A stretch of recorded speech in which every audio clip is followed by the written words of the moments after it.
an outsider's perspective, it might have looked like a war broke out in Newark, New Jersey on July 12, 1967.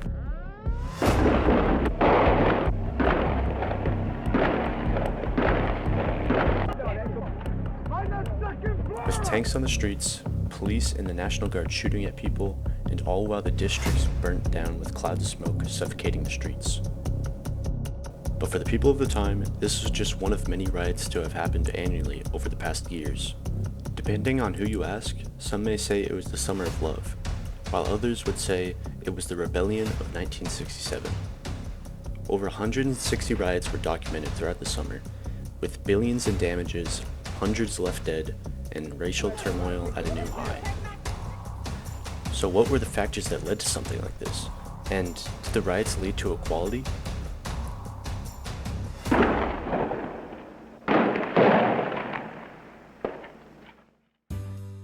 To find the answer, first we need to go back a few years to the summer of 1964. This was the start of these repeating summer riots.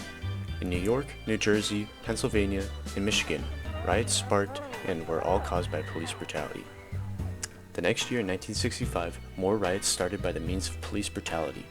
Famously, the Watts riots in LA happened this summer. It was very similar to the Newark riots in 1967. These riots during summer continued every year, and with the most famous year being the summer of 1967. This time would eventually be known as the Long Hot Summers.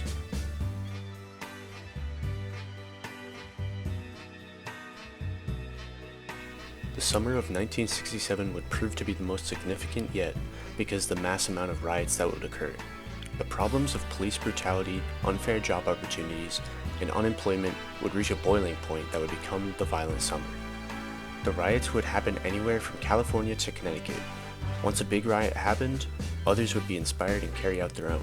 The biggest riots, though, were caused by police brutality or interference.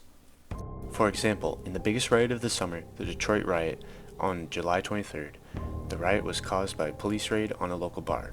This turned into one of the deadliest riots in U.S. history. Over the course of the 5-day-long crisis, 43 were dead, over 1,000 were injured, over 7,000 were arrested, and lots were left without a job or a house. Because of all the violence and destruction happening in the U.S., President Lyndon B. Johnson gathered a commission to find out what caused the riots. They found that racism, discrimination, and poverty were the main reasons. Quote, "Our nation is moving toward two societies, one black, one white, separate and unequal." This commission suggested laws to Johnson, but he never put any into place. Although no laws were changed, these riots showed the American public that things needed to change, and people started voting for politicians and councilmen that could make change.